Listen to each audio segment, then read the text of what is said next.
Yes. Now, next topic is nature of management. Now, when we are talking about nature of management, we have to study these three different aspects of management, right? कि whether management is an art or management is a science or management is a profession. तो हमें पहले ये जो different aspects हैं इनके बारे में पढ़ना पड़ेगा कि ये art है, science है या profession है. And how do we come to know whether management is an art or whether management is a science और whether management is a profession? ये हमें कैसे पता चलेगा? सिंपल है, हमें सबसे पहले इन तीनों के अलग अलग फीचर्स पढ़ने पड़ेंगे और ये फीचर्स जो आर्ट पे एप्लीकेबल है, जो साइंस पे है, प्रोफेशन पे है, अगर वही फीचर्स मैनेजमेंट पे एप्लीकेबल होंगे, जैसे आर्ट के फीचर्स डिस्कस करें, साइंस के फीचर्स डिस्कस करें, प्रोफेशन के फीचर्स डिस्कस करें, उनमें से जिनके फीचर्स मैनेजमेंट पे एप्लीकेबल होंगे मैनेजमेंट वही कराएगा, right? So first one, let's start with the management as an art. In this, first of all, the feature of art, the first feature is existence of theoretical knowledge. So when I am talking about existence of theoretical knowledge, I am talking about the literature part. I am talking about the bookish knowledge, right? The books which are available. So therefore, when we are talking about art, आप कोई सी भी कला की बात कर लो, भले वो music हो, आपका डांस हो, आपका एक्टिंग हो, इन सब के लिए भी बुक्स एप्लीकेबल होती है, राइट? तो इन सबको भी आपको पहले बुक से पढ़ना पड़ता है, इनकी बहुत सारी थ्योरीज होती है, राइट? तो सिमिलरली मैनेजमेंट में ये सब चीजें होती हैं. मैनेजमेंट को भी आप सीख सकते हो बुक्स वगैरह इन सबसे पढ़ के. So therefore this feature is applicable in the case of management. मतलब ये फीचर आर्ट का एप्लीकेबल है किसमें? मैनेजमेंट में. Number 2, personalised application. अब पर्सनलाइज्ड एप्लीकेशन का मतलब क्या होता है कि you are utilising your own skill in your own manner. That means own manner का मतलब क्या हो गया कि आपको अगर कोई स्किल है तो आप उसको उस स्किल्स का यूज अपने तरीके से करते हो. अगर आप पेंटर हो तो अपना पेंटिंग का काम अपने तरीके से करते हो, राइट? तो सिमिलरली मैनेजमेंट में अगर आपने सीख लिया किसी चीज को मैनेज करना है, हमारे पास अलग एक सिचुएशन है, उस सिचुएशन के अंदर हर मैनेजर अलग अलग तरह से रीड करता है. डेफिनेटली अलग अलग तरह से रीड करता है. When a manager is reacting in a different way in every other manner, right? In every other situation we can say, so therefore what we can say, right, that personalized application. किस personalized application का मतलब क्या हो गया? Applied in the case of management on the basis of his own knowledge, own skills, on innovation techniques, you can say on creativity, right? समझ आ गया? अपनी imagination power in सब चीजों को यूज करते हुए एक पर्सन मैनेजमेंट करता है, राइट? तो ये प्रिंसिपल मतलब प्रिंसिपली फीचर एप्लीकेबल है. Next is based on practice and creativity. अब हम बात करते हैं नेक्स्ट फीचर की, based on practice and creativity.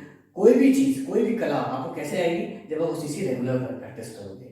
अगर आप पेंटर बनना चाहते हो तो भी आपको प्रैक्टिस करना पड़ेगा. आप म्यूजिशियन बनना चाहते हो तो भी रेगुलर प्रैक्टिस करनी पड़ेगी. तो मतलब whatever art you want to get perfect in that, you have to practise it, right? Practice करके आप उसको सीख सकते हो. But again after practising you need to be creative. आपको क्या होना पड़ेगा? क्रिएटिव होना पड़ेगा, right? You have to do certain different things, right? Else you will be lagging behind. So this is principle of this feature is also applicable in the case of management. वहाँ पे वो करना पड़ेगा. And पता है आपको, due to this feature only, different management styles has been developed. कौन से management styles है वो? Autocratic, democratic and free है. ये इसी के वजह से ये तीनों क्या बोलते हैं आपकी स्टाइल्स डेवलप हुई. कौन सी स्टाइल्स हुई? Management styles. अब मैनेजमेंट स्टाइल्स का मतलब क्या होता है कि जो मैनेजर्स होते हैं वो अलग अलग तरह से डील करते हैं. एक मैनेजर होता है ऑटोक्रेटिक, एक होता है डेमोक्रेटिक, एक होता है फ्री रेंज. ऑटोक्रेटिक क्या होता है? जो अपने ऑर्डर्स देता है, वो is only going to give the orders and the other has to follow.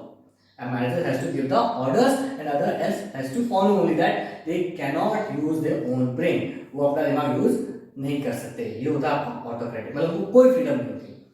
Whereas in the case of democratic, manager take the suggestion from his employees.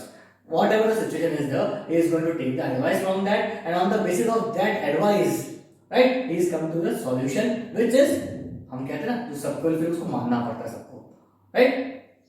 Next is your free reign. What do you mean by free reign? Free reign का मतलब क्या होता है कि when a manager feel that his subordinates are capable enough, कि उसकी subordinates क्या है? Capable enough है to deal in any of the situation, कि वो किसी भी सिचुएशन में डील कर सकते हैं. In this way he give them the free hand. वो उनको क्या देता है? फ्री हैंड देता है कि अपने हिसाब से काम करें, राइट? ये होता फ्री रेंज. तो ये डिफरेंट स्टाइल्स इवॉल्व हुई है किस फीचर की वजह से? Practice of creativity. तो ये फीचर एप्लीकेबल है मैनेजमेंट में, राइट? इसलिए हम बोल सकते हैं मैनेजमेंट एक आर्ट है. Now management as a science, again वही चीज, हमें पहले फीचर्स डिस्कस करने वाला है साइंस के। Systematic body of knowledge, definitely management क्या है, सिस्टमैटिक बॉडी ऑफ नॉलेज है, किसकी, प्रिंसिपल्स ऑफ कंसेप्ट्स की।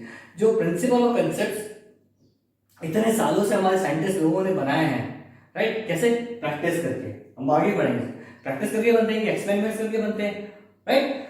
तो ये जो प्रिंसिपल्स बने हैं, सिमिलरली मैनेजमेंट में प्रिंसिपल्स बने जो कि डिफरेंट मैनेजर्स ने फॉलो करे हैं ओवर द ईयर।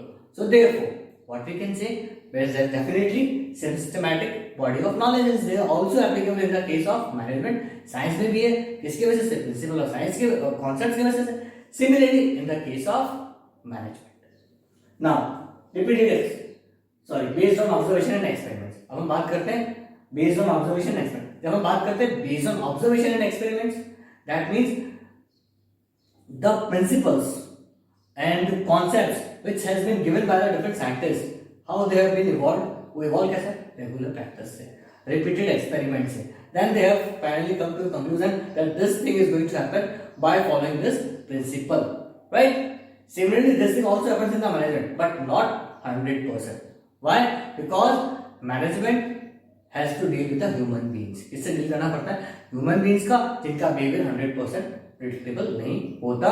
तो जरूरी नहीं कि वो प्रिंसिपल जो कहीं और काम आया था वही यहाँ पे भी काम आ जाए, या उस सिचुएशन में जो काम आया था वो यहाँ पे भी आ जाए। हम मैं जब बोलता हूँ वहां पे काम आया मतलब अलग अलग कंट्रीज की बात कर रहा था, समझेगा, राइट। नाउ यूनिवर्सल वैलिडिटी, अब हम बात करते हैं यूनिवर्सल वैलिडिटी। साइंस के एक्सपेरिमेंट जो होते हैं, साइंस के जो लॉज होते हैं वो ऑल ओवर वर्ल्ड फॉलो किए जाते हैं, या हर ऑल ओवर वर्ल्ड माने जाते हैं कि एप्लीकेबल होंगे, क्योंकि वो लेबोरेटरीज में भी टेस्टेड होते हैं, राइट। बट अब जब हम बात करते हैं मैनेजमेंट प्रिंसिपल्स की, हाँ बिल्कुल एप्लीकेबल है, माने भी जाते हैं वो, but the thing is that उनकी एप्लीकेबिलिटी 100% गारंटीड नहीं होती। अगेन वही वाली बात आ गई, वहां पे मैंने पर्सन्स की बात करी थी, ह्यूमन पर्सन्स की, यहाँ पे मैं बात करूंगा आपकी एक्सटर्नल एनवायरनमेंट की। किससे, एक्सटर्नल एनवायरनमेंट, क्योंकि एक ऑर्गेनाइजेशन एक्सिस्ट किसमें करती है, एक्सटर्नल एनवायरनमेंट में। एक्सटर्नल एनवायरनमेंट वही social, political, economical, legal and technological, ये environments, these environments present various kind of threats, these environment present various kinds of threats in front of the management, किसके सामने, management के सामने। so to overcome those threats management को क्या करना चाहिए, उन प्रिंसिपल्स को यूज करना चाहिए। but these principles are again not 100% applicable, they are again modified। वो क्या करे जाते हैं, मॉडिफाइड करे जाते हैं, मोल्ड करे जाते हैं according to the situation and requirement and according to again skills, knowledge to art। तो आर्ट तो मैनेजमेंट है ही, बट साइंस का हमारा एक ही फीचर एप्लीकेबल है, right, because only one feature is applicable, therefore it is termed as management is termed as inexact science और सॉफ्ट साइंस। इसीलिए मैनेजमेंट कहां क्या कहलाया जाता है, इनएग्जैक्ट साइंस या फिर सॉफ्ट साइंस, क्योंकि 100% एप्लीकेबिलिटी नहीं होती। तो what is the conclusion of these two things, that management is an art, management is a science also, but inexact science, it's not a like of physics और chemistry. Why? Because only one principle is applicable. Which feature? Not principle, but a feature. That is systematic body of knowledge. Now, always one thing remember: every organization is going to be successful only when management as a science and management as an art is followed in an organization. What I mean by that is that management principle should be followed. Management principle should be followed and should be modified according to the skills of the person, which is an art. So therefore what we can say, management as a science and as an art go hand by hand, they go together, they complement each other, right? Therefore it is a compulsory for the organization, so they should go together and both should be followed.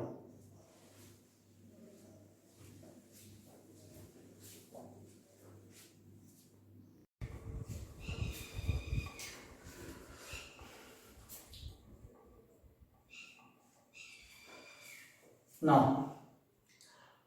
next part of the nature of management as a profession. So we have discussed whether management is an art or management as a science. Now moving on to next part, management as a profession. So first of all we should know what is a profession. Profession क्या होता है? Profession is an occupation. Profession is an occupation where knowledge is required, training is required compulsorily, right? As well as with the professional association. Right, when we are talking about professional association, that means if you want to become a doctor, you have studied it, you have cleared the examination, but before starting the practicing your doctor degree, you have to to be a part of the professional association, which is Medical Council of India, right? That is why it is termed as restricted entry in the case of professions, whether it is a doctor, lawyer, CA, आप सबको उनके साथ क्या होना पड़ेगा, registration compulsory करवाना पड़ेगा, उसके बाद आप उसकी प्रैक्टिस करना चालू कर सकते हैं। फाइन, तो अब वापस वही देखना है कि अब कोई प्रोफेशन है या नहीं है मैनेजमेंट, तो उसके पहले प्रोफेशन के फीचर्स देख लेते हैं, फिर उसकी एप्लीकेबिलिटी देख लेते हैं। नाउ सबसे पहला फीचर है well defined body of knowledge. जैसे उसमें सिस्टमैटिक बॉडी ऑफ नॉलेज आया था, या well defined body of knowledge. कोई भी प्रोफेशन हो, डॉक्टर हो, कुछ भी हो, सबके अंदर in everywhere you all know that you have to study with, we have a lot of study material available. हमारे पास बहुत सारी बुक्स है, बहुत सारे लिटरेचर अवेलेबल है जिनको हमको पढ़ना पड़ता है, राइट? तब हम जाके कोई भी प्रोफेशनल बन सकते हैं। Same in the case of management. Management में भी ये सब चीजें है। आपको मैनेजमेंट करना है, सीखना है, कैसे करना है, तो आपके लिए बहुत सारे लिटरेचर अवेलेबल है। तो ये चीज अवेलेबल एप्लीकेबल है किसमें में, मैनेजमेंट में, ये teacher specifically. Now restricted entry, जब हम बात करते हैं restricted entry, to be a CA, to be a doctor, right, और to be a lawyer, I have to pass the various examination which are conducted by the different institutes. For example, if I want to be a doctor, I have to be MBBS. If I want to be a CA, I have to be clear the ICAI examination, right, conducted by them. Similarly, right, but this is not compulsory in the case of management. To be a manager, it's not compulsory to you have any kind of specialized management degree, right? आपके इसको management degree होना कोई compulsory नहीं है. A normal person can also be a manager. Therefore, this feature is not applicable for the management as a profession, right? Now, professional associations. There are various associations, as I told you right now, that for a professional person, like specifically doctor, lawyers, right, and CAs, they have to be associated with the association which has been formed, like Medical Council of India, Bar Council of India, and ICAI. But these all our associations are not present in the case of management. Specifically, there are certain associations which has been emerged like AIMA, but although this registration is not compulsory for those persons who are the managers, उनका registration compulsory नहीं है. Without registration also, they can practice the management activities, right? Because they have been not supported by the any legal actions. Is that clear? Repeat करता हूँ वापस. Professional association के अंदर बाकी जो आपके प्रोफेशनल्स हैं उनके लिए प्रोफेशनल एसोसिएशन होना जरूरी है, कंपलसरी है। जो भी उनकी रेस्पेक्टिव बॉडीज है, जैसे सीए है तो आईसीएआई, बार लॉयर है तो bar council of India, but not in the case of management. Management के लिए बॉडी मर्ज हो रही है बट वो कंपलसरी नहीं है। आप उसका पार्ट हो सकते हो बट ना होना भी कोई कंपलसरी नहीं है। फिर एथिकल कोड ऑफ कंडक्ट। अब हम बात करते हैं एथिकल कोड ऑफ कंडक्ट कि काम कैसे करना चाहिए, right? How to do the work. There is specific code of conduct prescribed specifically for the doctors, lawyers, right? इन सब के लिए प्रिस्क्राइब्ड फॉर्मेट है, specifically for the CS also, right? As the commerce students you might want to become a CEO, right? तो इनके लिए एक prescribed format है कि आपको कैसे काम करना है। But in management there is no prescribed, they all do work according to their own benefit, उनके खुद के बेनिफिट के हिसाब से वो काम करते हैं। There is no prescribed format in the case of management. So again, this principle is not applicable. This feature is not applicable in profession. Now, next is your service motive.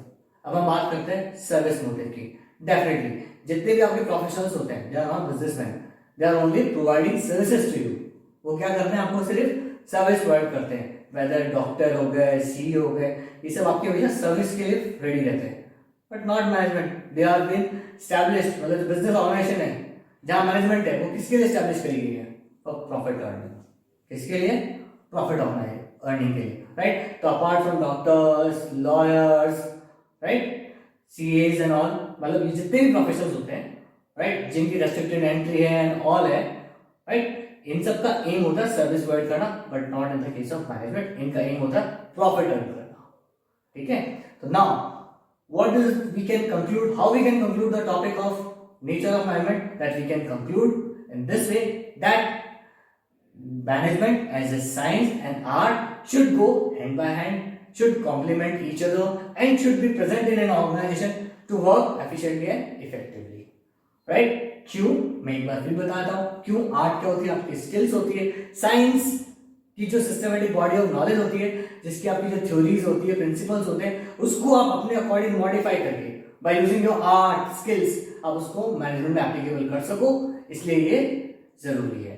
तभी organisation effectively और efficiently work करेगी, right? तो art और science दोनों present होना जरूरी है। अब बात होती है प्रोफेशन की, तो as a profession management is not a profession, management अभी प्रोफेशन नहीं है, but slowly and steadily it is moving in the direction to become a profession. लेकिन अब वो धीरे धीरे बढ़ रहा है आगे, क्या बढ़ने के लिए? क्या होने के लिए? प्रोफेशन होने के लिए। अभी तो नहीं है वो, बट धीरे धीरे उनको लीगल सपोर्ट, जैसे अभी एसोसिएशन बनना चालू है, उनको लीगल सपोर्ट मिलना चालू होगा धीरे धीरे, फिर वो धीरे धीरे क्या बन जाएंगे? प्रोफेशन भी बन जाएंगे। Now, starting with the next topic, which is the most important topic of the chapter again, coordination. Students always get confused. तो I have already told you discuss, मैंने पहले ही बताया आपको कोऑर्डिनेशन मैनेजमेंट का काम क्या होता है? सबकी एक्टिविटीज को बाइंड करना। अब एक्टिविटीज बाइंड किसके थ्रू होती है? जो एक्टिविटीज है मैनेजमेंट के डिफरेंट लेवल और डिपार्टमेंट के लोग करते हैं, डिफरेंट इंडिविजुअल्स भी करते हैं। How they are got binded? Through coordination. किसके थ्रू? कोऑर्डिनेशन, जो हमें दिखाई नहीं देता बट हमारे में एनफोर्स होता है। किसके थ्रू? मैनेजमेंट के थ्रू, राइट? तो what we can say about coordination? Coordination is a binding force and it synchronises और integrate the activities of the different department और different individuals, right, towards the achievement of the organisational goal. किसके लिए करते हो? ये सबको कॉम्बिनेट करना भी जरूरी होता है ताकि ऑर्गेनाइजेशन गोल अचीव किया जा सके। Coordination and the nature of management is the most important topic of this chapter.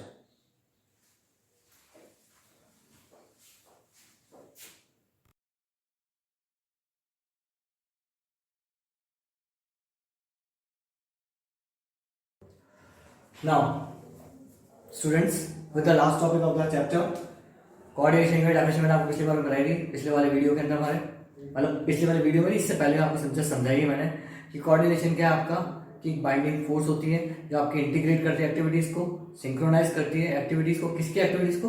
Different departments की, so that the work of those departments can move towards the common goal, towards the achievement of the common goal specifically, right? Now we are going to discuss about the features of coordination. Now first of all, integrate group efforts.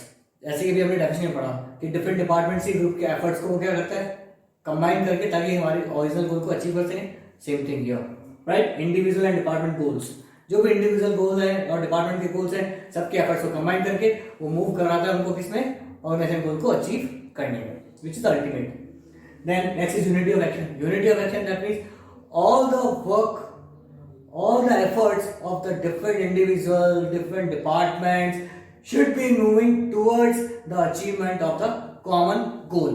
सबका मतलब जो अलग अलग भी काम कर रहे हैं, डिपार्टमेंट वाइज भी अलग अलग अपना काम कर रहे हैं, लेकिन सबका एम क्या होना चाहिए? अल्टीमेट गोल, जो कि मैनेजमेंट का एक गोल है वो अचीव करना। That means unity of action, कि सबके एफर्ट्स एक ही दिशा में बढ़ रहे हैं, दे moving towards in a single direction, right? Next, deliberate function. Deliberate का मतलब होता है जो जानबूझ के किया जाता है। तो डेफिनेटली कोऑर्डिनेशन स्टैब्लिश हमें दिखता नहीं है, बट ये स्टैब्लिश कौन करता है? मैनेजमेंट। और कैसे करता है? डेलिबरेटली, यानी कि कॉन्शियसली। ये कौन सा है? कैसे स्टैब्लिश करा जाता है? वो कॉन्शियसली, जानबूझ के। किसके थ्रू? मैनेजमेंट के through, right? So that all the efforts of the different individuals helps the management in the achievement of the organisational goal. Next is your pervasive, applicable at all levels. Simple, ये तुमने पहले ही पढ़ा है कि हर जगह universally applicable है, और universally applicable होता है, ऑल लेवल्स पे एप्लीकेबल होगा। क्या? Coordination. Next, responsibility of all managers. Definitely जितने भी अलग अलग डिपार्टमेंट है, हर डिपार्टमेंट के मैनेजर्स होते हैं, तो उन मैनेजर्स की रिस्पांसिबिलिटी के अपने डिपार्टमेंट में क्या बनाए रखें? कोऑर्डिनेशन। वो उससे बच नहीं सकते। जैसे हायर लेवल की रिस्पांसिबिलिटी होती है कि वो पूरे ऑर्गेनाइजेशन में क्या रखें? कोऑर्डिनेशन। वैसे ही डिपार्टमेंटल मैनेजर की रिस्पांसिबिलिटी होती है कि वो अपने डिपार्टमेंट में देखे कि सारे वर्कर्स कोऑर्डिनेशन में काम कर रहे हैं या नहीं, right? Next is your continuously process. Definitely management is always, coordination is always a continuous process as management. जैसे मैनेजमेंट चलता रहता है, कोऑर्डिनेशन में हमेशा चलता रहना चाहिए, कभी रुकना नहीं चाहिए। It will move on continuously in performing the task. भले मैनेजमेंट कोई भी काम हो, चलता रहना चाहिए। है बस मैंने, हाँ। तो बेटा now let's go through this topic once more, that is deliberate function which I told you that established consciously, मतलब वो जानबूझ के किया जाता है।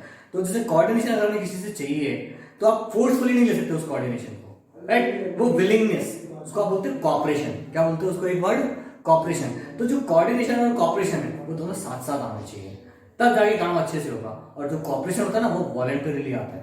क्या आता है? वो वॉलंटरीली आता है। लेकिन कई बार हमें कोऑर्डिनेशन फोर्सफुली लेना पड़ता है, राइट? लेकिन आप कॉपरेशन फोर्सफुली नहीं ले सकते, इधर हाँ। लेकिन कोऑर्डिनेशन को बनाने के लिए कई बार हमें फोर्सफुली एक्ट करना पड़ता है।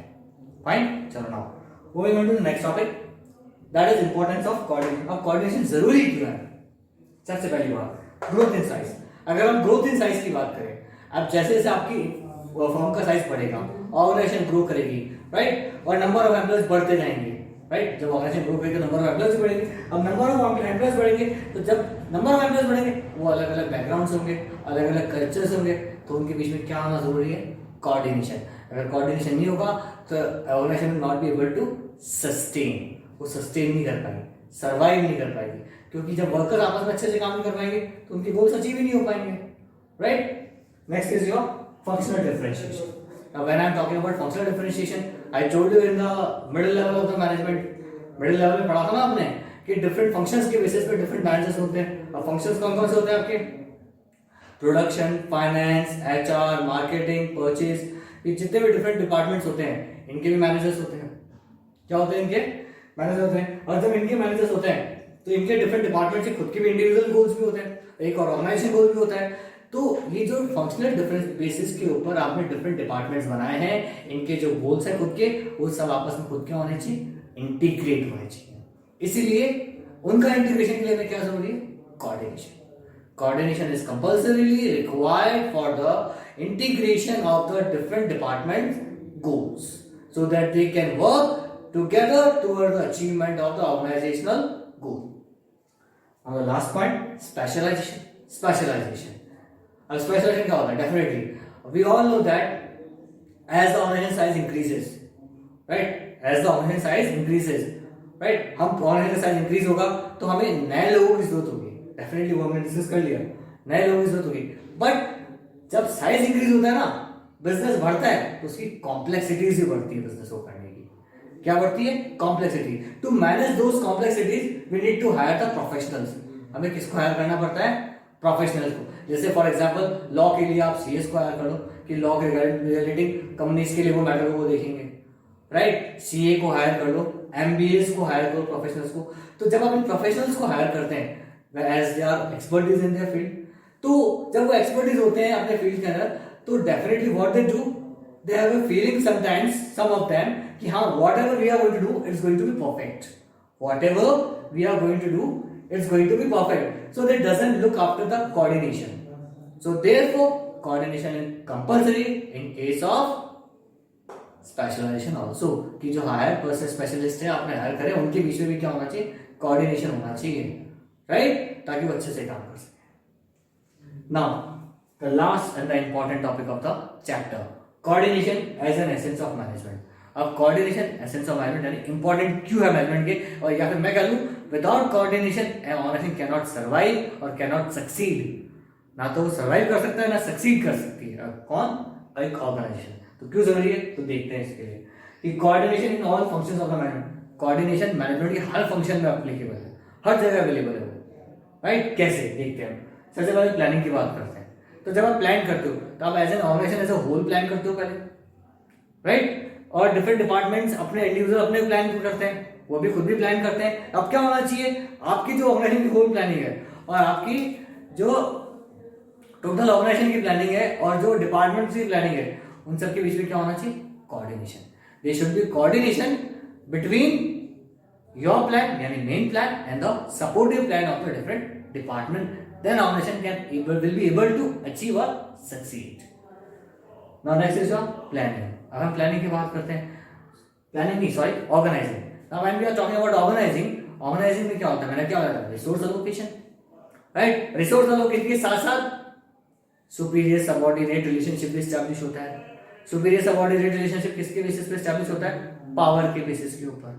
पावर का मतलब क्या होता है? Authority, right? तो what do you mean by, जब अथॉरिटी और रिस्पांसिबिलिटी रिलेशनशिप एस्टैब्लिश करा जाता है, राइट। तो इसमें भी कोऑर्डिनेशन होता है कि कौन किससे काम करवा सकता है, कौन किससे नहीं करता। फॉर एग्जाम्पल प्रोडक्शन मैनेजर का जो इंचार्ज होगा, इंचार्ज ऑफ प्रोडक्शन मैनेजर, उसके नीचे जो वर्क करने वाला होगा वो फाइनेंस का नहीं होगा, राइट। कोऑर्डिनेशन बनाने के लिए उसी के टाइप का बंदा होगा उसी के नीचे, सो that they can work coordination.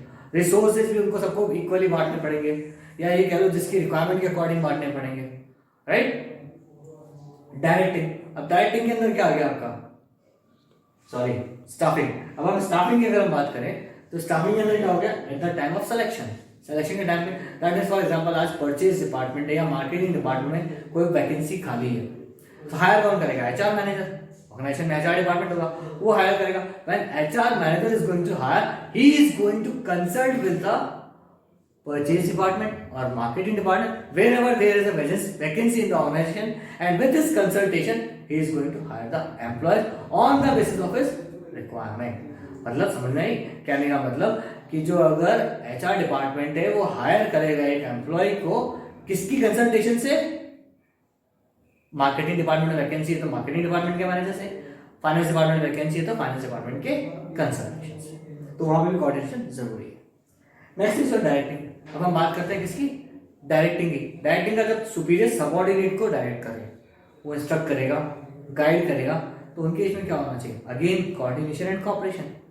वो प्रेजेंट होगा दोनों के बीच में, तभी तो वर्क हो सकता है, राइट। तो you should be present with in the managers and the subordinates who are working in the organization at different levels of the management. Next is your controlling. If there is a deviation, अगर क्या आ जाता है आपका, deviations आ जाते हैं, तो deviations को avoid करने, वो डेविएशंस आएंगे किस वजह से, बिकॉज आपने प्रॉपर्ली काम नहीं किया। कोई और एक्सटर्नल रीजन वो एक अलग बात है, लेकिन अगर ऑर्गेनाइजेशन में कोऑर्डिनेशन नहीं होगा तो डेविएशंस होंगे ही होंगे। तो डेविएशंस को अवॉइड करने के लिए हमें क्या चाहिए, कंट्रोलिंग, सॉरी कोऑर्डिनेशन। कंट्रोलिंग के थ्रू तो हम डेविएशंस को रिमूव कर सकते हैं, राइट। डेविएशंस को हम रिमूव किसके थ्रू कर सकते हैं, कंट्रोलिंग के थ्रू। बट कोऑर्डिनेशन अगर होगा तो डेविएशंस आएंगे ही नहीं। And the last, coordination at all the levels of the management. अब जैसे टॉप लेवल होता है, टॉप लेवल कैसे कोऑर्डिनेशन करता है, वो सारे डिपार्टमेंट्स, जितने भी डिफरेंट डिपार्टमेंट्स हैं, सबको टास्क देता है और जो सबके गोल्स होता है उनकी एक्टिविटीज का कंबाइन कर देता है, ताकि ग्रुप का जो गोल्स है, उनके ग्रुप गोल्स है, वो अल्टीमेटली किसको हेल्प करे, achievement of the organizational goals, right. तो सबकी एक्टिविटीज को वो इंटीग्रेट करता है, ऐसे ऐसे प्लान डिवाइड करता है, या ऐसे ऐसे गोल्स उनको देता है। Next, middle level. अब डिफरेंट डिपार्टमेंट्स के अंदर काम कर रहे हैं, मैंने कहा था ना अभी, मैनेजर की रिस्पॉन्सिबिलिटी क्या है कि वो अपने डिपार्टमेंट के अंदर क्या करे, कोऑर्डिनेशन बना के रखे, राइट। अपने डिपार्टमेंट में बनाए, साथ साथ जितने भी डिपार्टमेंट और ऑर्गेनाइजेशन में है उन सबके मैनेजर्स के बीच में भी आपस में क्या होना चाहिए, कोऑर्डिनेशन होना जरूरी है। That means what I mean to say that different departmental managers in the organization should have coordination among each other, ताकि वो मिलके काम करें तो ऑर्गेनाइजेशन का गोल अचीव होगा। अगर वो मिलके काम नहीं करेंगे, कोऑर्डिनेशन नहीं होगा, तो अचीव कर ही नहीं सकते। And last is lower level. Lower level पे जो जूनियर लेवल पे जो वर्कर्स काम कर रहे हैं उनके लिए क्या, integrated activities of workers as per plan. जो वर्कर काम कर रहे हैं उनके लिए भी हमने, उनको भी जो काम कर रहे हैं ना वो, उनकी बीच में कोऑर्डिनेशन होना चाहिए, किसके according, as per plan, whatever we have planned, right. जब मैंने बताया एक होता है मेन प्लान और एक होता है सपोर्टिव प्लान। सपोर्टिव प्लान कौन प्रिपेयर करते हैं, डिपार्टमेंटल मैनेजर्स, राइट। तो जो डिपार्टमेंटल मैनेजर्स जो सपोर्टिव प्लान प्रिपेयर करते हैं, according to that only the workers should be given the task, so their activities can be integrated, combined, bind, so that they can activities when they are synchronized or integrated, the coordination is there and the company is going to achieve the